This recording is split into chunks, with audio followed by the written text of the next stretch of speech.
Hello to all my friends and family, and welcome to Jim's 5am Club. Let me just extend my selfie stick and get a better angle. That's a little bit better, so I can capture the beautiful flowers in the background. I'm at home today. I didn't go to work.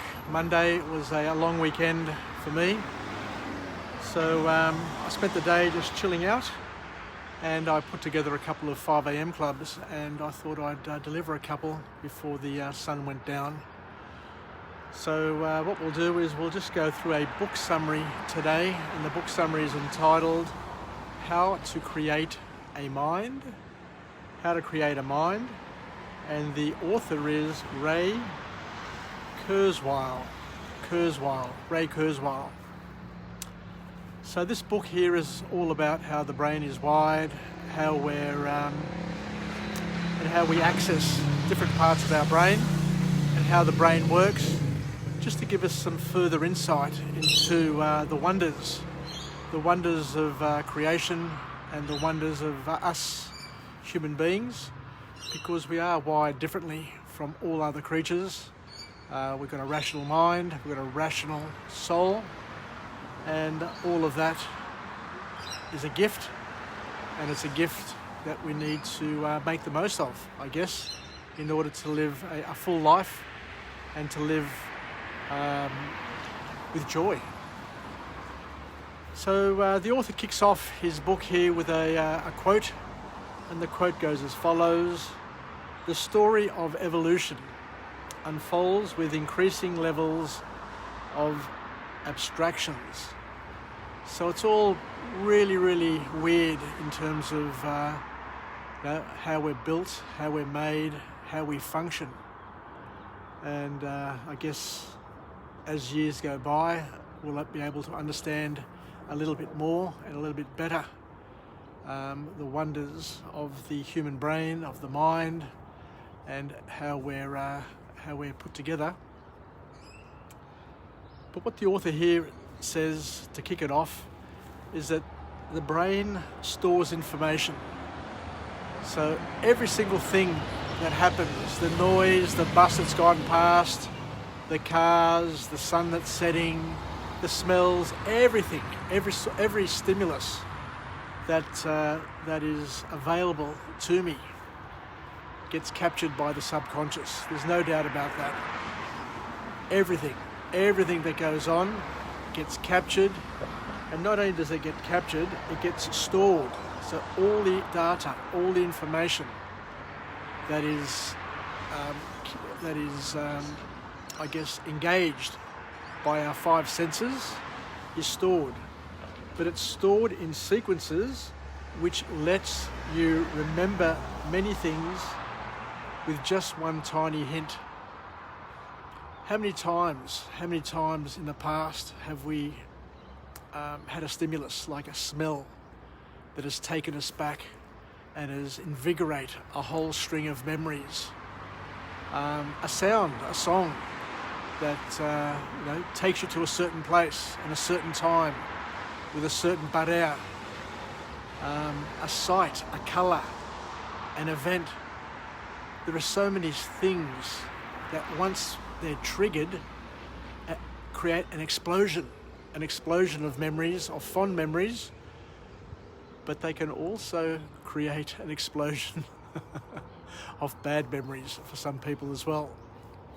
So the brain stores everything that comes into our senses. It's stored sequentially, both consciously and subconsciously.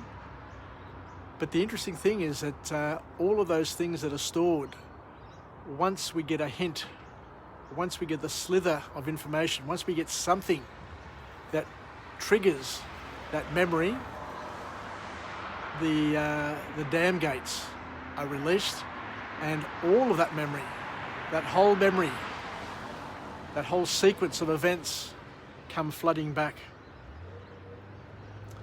So it's called sequential ordering, the way the brain orders things in sequence, in logical sequence.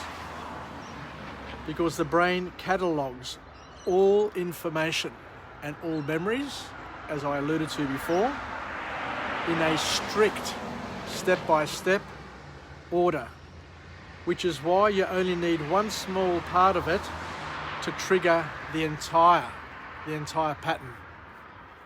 It's important to understand that we're pattern oriented sort of creatures, and we've got a part of the brain that focuses and deals specifically with patterns. And that's why sometimes it's almost impossible for some of us to recite the alphabet backwards, because we've learnt it in a particular sequence, A, B, C, D, E, F, G. We've learnt it in a sequence, and if you break that sequence and try to recall it in reverse, or start in the middle and try and continue, they also say that if you're playing the piano and you start a song halfway through, it's sometimes hard for you to remember what goes after that introduction that you start halfway through, because the brain has stored things from the very beginning. So something to understand and something to consider, because it's important to know how we're wired.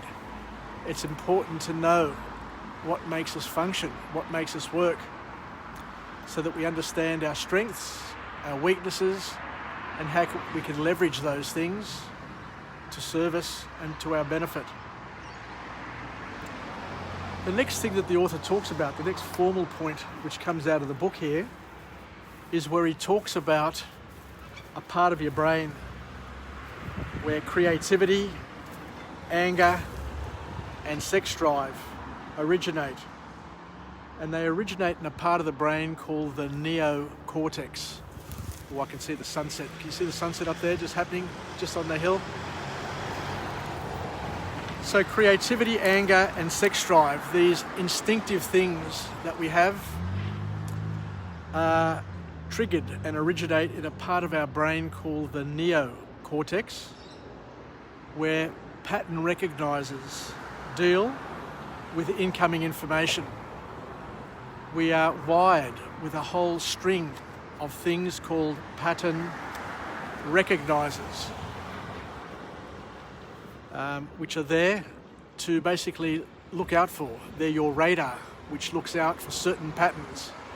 And once you capture a glimpse of a particular pattern that may be a pattern, then the pattern recognizer gets activated in your neocortex, and then you basically get taken along that path. So what's a pattern recognizer? Let's learn a little bit more about a pattern recognizer. And I'm just enjoying that sunset before it just disappears over that rise. So a pattern recognizer is made up of about 100 neurons. And you have about 300 million pattern recognizers in our neocortex. 300 million, at least 300 million. That's a lot. That's a lot of patterns that you've got stored in your brain that you're constantly on the lookout for, subconsciously, mind you. Now, you're not doing it consciously, otherwise you'd go crazy. Could you imagine having 300 million patterns to try and manage and to and to deal with? But it's all happening at your subconscious level. It's happening on automatic pilot, so you don't have to worry about it. It's a gift. It's a gift that's given to you by God, by our Creator, to enable us to get by, to be creative, and to survive, I guess, most importantly of all. So the other thing about the pattern recognizers is that we've got two types of pattern recognizers which the author talks about. We've got ones which are low-level pattern recognizers, which are the ones which pick up the general sort of patterns, the things that are happening in a general sort of term. And then what they do is that they then hand off that pattern to a more complex and well-developed pattern recognizer to do the higher level analysis and processing. The author here also talks about things called spindles. So we're learning all this new stuff about the brain. This is what I love about Jim's 5am Club, because it's a journey. It's a journey of discovery where we go through book summaries, which is OPE, other people's experiences, and we leverage and learn things that they've become experts in. And we learn enough just to get by. I don't want to be an expert on the brain. I don't have the capability, the yearning, nor the time to become an expert. But what I want to do is be a generalist, to know a little bit about a lot of things. And not only to be a generalist, but also to be a person who can live, learn, and pass it on. And hence, the purpose of Jim's 5am Club is for us to share the wisdom, share the knowledge, and enable each and every one of us to have shared experiences and to be able to join the dots, the various dots. We've all got dots in our lives. We've all got gaps and dots that are unconnected. And the beauty of learning, the beauty of wisdom, the beauty of education is that it enables us to attach the unknown to the known. And that's what we're doing today. So we've got these things called spindle cells, which light up and create strong emotional responses such as love, sexual desire, and anger. And these feelings are things that happen at the subconscious level and are instinctive. They're part of our instinct. So these spindles activate all of these strong, powerful emotions. As we said, love, deep love, sexual desire, and anger. And we know that when we've got those feelings, when we've got those feelings, those emotions, it's very, very hard to make logical or good decisions because you're caught up in the emotion, you're caught up in the chemistry, you're caught up in the explosion, the spindle explosion. And as we said, the spindle lights up and different parts of your brain light up at the same time. They connect, they fire up together. And these spindles, these pattern recognizers, fire at 100 times per second. They explode. They are explosive, and that's why it's so powerful. And that's why when you get angry, you get really angry. That's why when you get sexual desire, you get strong sexual desire. And that's why when you get, or you fall in love, it's just overwhelming. You just can't stop thinking about that person, and you just can't, just can't think clearly or logically. So that's what causes that sort of stuff, and it happens all in the background. So these pattern recognizers, as we said, fire off at 100 times per second, allowing us to decipher millions of metaphors that enable us to interpret the world. We've got all these patterns stored away in our mind, all of these patterns, all of these metaphors, all of these things which help us create meaning. And it's these spindles, once they're activated at the subconscious level, they just fire up all different parts of our brain and enable us to interpret the world. But sometimes these things, because they're emotional, because they're chemical, they can be dangerous in a way, because they can get you, led down the wrong path. And that's why there comes a time where we need to settle down. We need to relax. It takes about half an hour after these things have been fired up to relax, and then to logically, rationally try and engage the other parts of your brain to enable you to think clearly, as opposed to thinking emotionally, as we all know, and especially us Greeks. When we get emotional, when we get caught up, we go the full spectrum. We get angry, we get really angry. We fall in love, we fall really in love. It's all based on these pattern recognizers. What else can we learn? I guess the last point to come out of this book is that artificial intelligence uses a lot of this pattern recognition. And in some ways, it's almost as good, if not better, than our brain.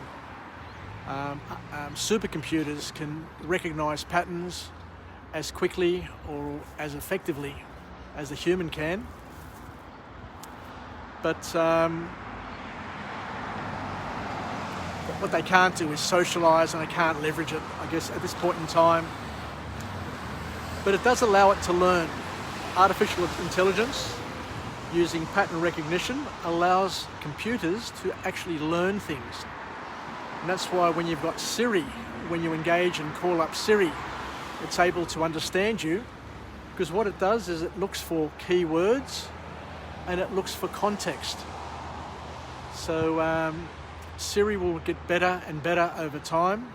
Artificial intelligence will get better and better over time, and it will open up opportunities. It will allow us to become better at doing certain things, and it will allow humans to leverage this technology to be able to achieve greater feats in terms of education, health, innovation, dissemination of ideas, collaboration, you name it.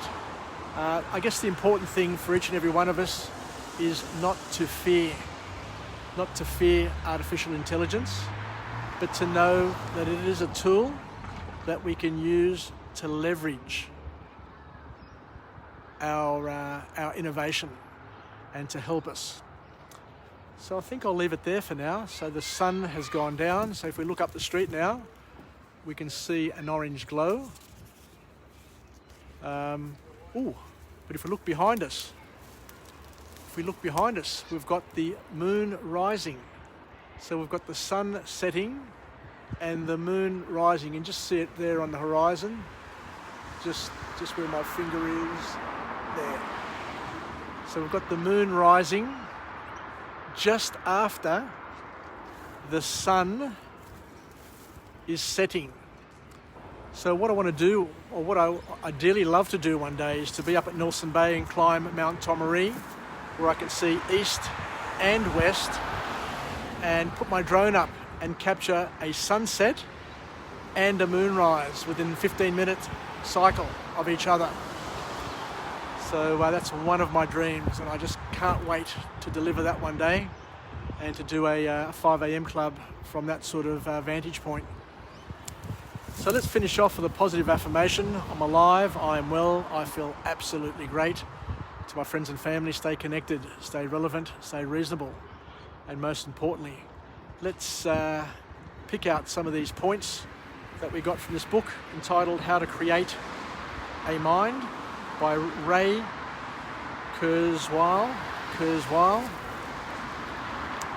And to be the wind beneath our wings, the wave beneath our board, the zephyr billowing our flags and our sails, and a turbine propelling us to where we want to go. So Yassas, thank you very much. I look forward to coming to you again from a different location with a different message, a message of empowerment, and we'll chat again. Filakia from Jim's 5 a.m. Club, Sasagapao, and thank you very much for taking the time to join me on this episode and on this wonderful journey. Tatapume. Bye for now. Ciao.